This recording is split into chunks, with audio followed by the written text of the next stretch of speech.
baik hari ini kita coba untuk melakukan persiapan kandang ya sebelum melakukan pemeliharaan ayam. Hal pertama yang harus kita lakukan adalah ini adalah contoh bahwa kandang ini masih dalam kondisi yang sangat kotor sekali. Kandang ini bekas pemeliharaan sebelumnya.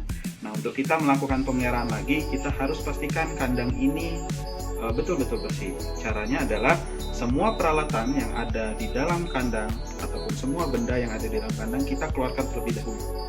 Kemudian kita akan lakukan pembersihan kering ya. Pembersihan kering itu yaitu menyapu kandang, membersihkan sarang laba-laba di atas kandang ya sampai betul-betul bersih. Setelah itu kita lakukan pencucian kandang. Ya, kandang ini dilakukan pembersihan secara basah yaitu menggunakan air dan deterjen sampai betul-betul kandang itu bersih. Setelah dicuci, kandang ini masih belum bisa digunakan. Ada tahap berikutnya yang harus kita lakukan yaitu melakukan proses desinfeksi. Apa itu desinfeksi? Desinfeksi itu yaitu kita menyemprotkan larutan desinfektan ya dengan tujuan menghilangkan bakteri yang ada di dalam kandang. Jadi prosesnya melakukan penyemprotan. Kemudian setelah didesinfeksi, apakah kandangnya sudah bisa dipakai? Masih belum ya. Proses selanjutnya setelah didesinfeksi kita lakukan pengapuran ya. Pengapuran itu adalah kita memberikan larutan atau air ya, kita memberikan air yang sudah dicampur dengan kapur, kemudian kita aduk larutan kapur tersebut, kemudian kita berikan ke dalam kandang sampai betul-betul semua kapur itu merata di dalam kandang. Setelah proses pengapuran, langkah berikutnya kandang ini kita tutup ya, semua dindingnya kita tutup dengan terpal seperti ini. Kemudian setelah kita tutup, kita diamkan dulu kandangnya. Setelah itu kita lakukan yang namanya fumigasi. Fumigasi itu adalah proses membunuh bakteri sama seperti desinfeksi, hanya saja bahannya yaitu menggunakan formalin dan KMNO4 atau kalium permanganat atau PK. Nah, itu adalah proses terakhir. Jadi setelah kandangnya kita tutup, kita lakukan fumigasi. Setelah itu kandang ini kita diamkan dahulu minimal 2 minggu, baru bisa kita masukkan ayam untuk proses budidaya.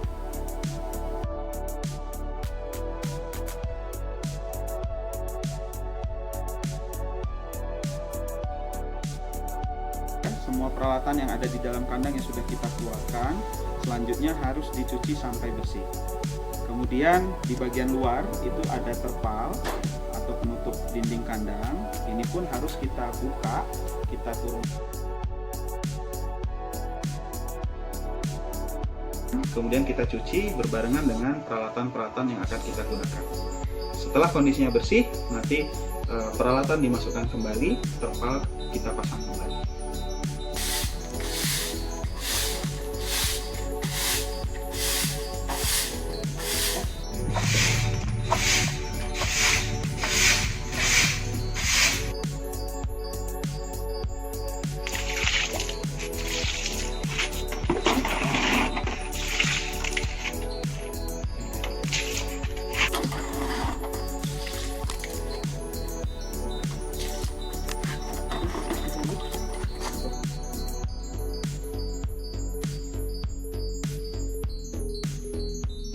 Hari ini kita akan belajar apa saja yang harus kita siapkan, peralatan apa saja yang harus kita siapkan untuk budidaya ayam pedaging.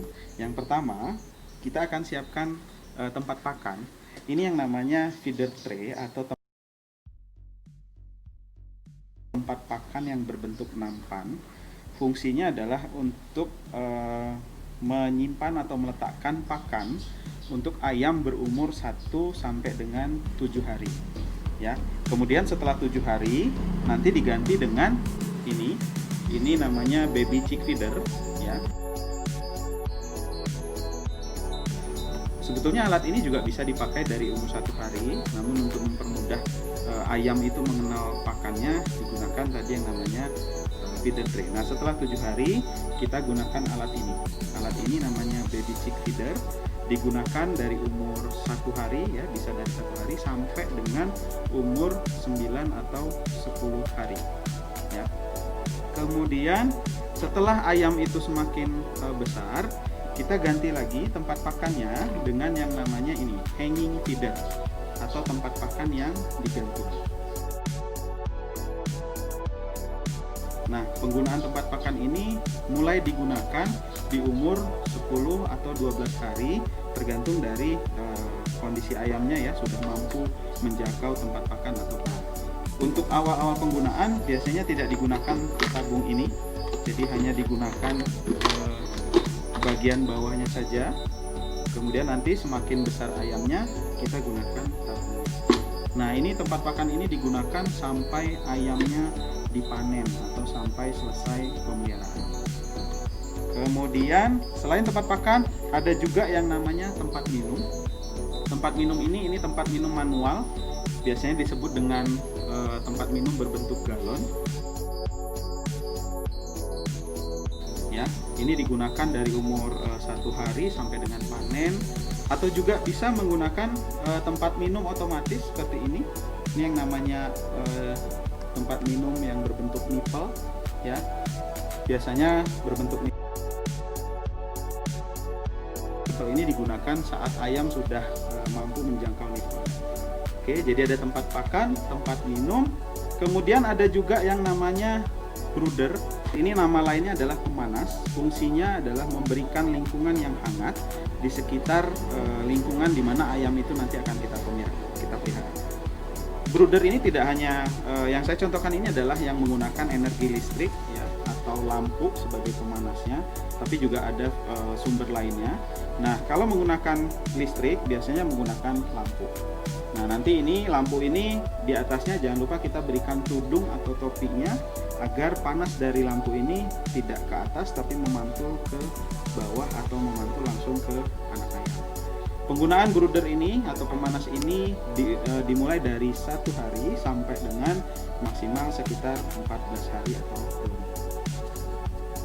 Baik, alat berikutnya yang harus kita siapkan dalam pemeliharaan ayam broiler yaitu lingkar pembatas atau chick guard atau pembatas untuk DOC sampai dengan umur 14 hari.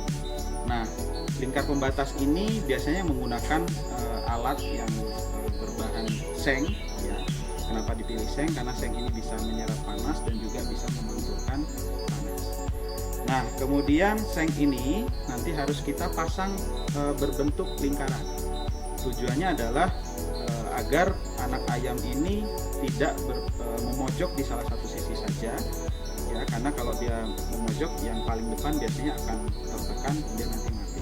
Fungsi dari lingkar pembatas atau chick guard ini adalah membatasi anak ayam agar selalu berada di dalam lingkungan yang hangat atau berada di bawah pemanas atau brooder tadi, sehingga fungsi dari brooder atau pemanas itu bisa lebih efektif atau efisien karena ayam itu tidak akan pergi menjauh dari pemanas. Itulah fungsi dari chick guard dan atau lingkar pembatas. Selain peralatan yang sudah kita siapkan, kita juga harus siapkan bahan sebagai alas kandangnya ya. Jadi bahan di sini bisa kita gunakan yang namanya sekam. Apa fungsi dari alas kandang ini? Membuat agar lantai kandang itu tidak terlalu keras sehingga ayam itu merasa nyaman di dalam kandang. Dan fungsi lainnya adalah sekam ini bisa menyerap air, bisa menyerap kotoran sehingga kandang itu tidak terlalu lembab dan juga selalu dalam kondisi yang bersih. Nah, ketebalan sekam ini saat kita tebarkan di lantai kurang lebih sekitar 3 sampai dengan 5 cm. Baik, berikutnya setelah kita siapkan peralatan-peralatan tadi, berikutnya adalah kita memasangnya. Nah, apa yang harus kita pasang terlebih dahulu dan bagaimana cara memasangnya, ini juga menjadi hal penting yang perlu kita pelajari. Pertama, yaitu pemanas atau brooder ya, yang saya tunjukkan tadi, itu harus dipasang di tengah-tengah chick guard atau lingkar pembatas. Tujuannya apa? Agar panas yang dikeluarkan oleh brooder tadi atau lampu ya yang kita gunakan itu bisa merata ke semua lingkaran atau lingkaran dari pembatas anak ayam tadi. Kemudian yang kedua, tempat pakan. Tempat pakan juga sama, kita pasang di tengah-tengah ya, jangan di pojok, karena kalau di pojok di bagian yang mendekati seng anak ayam pasti tidak akan bisa makan di situ. Begitupun tempat minum. Tempat minum juga harus kita pasang di tempat yang semua ayam bisa menjangkaunya. Ya, jadi jangan letakkan tempat pakan dan tempat minum itu di bagian terlalu pinggir atau terlalu pojok. Kita lihat bagaimana meletakkan peralatan-peralatannya.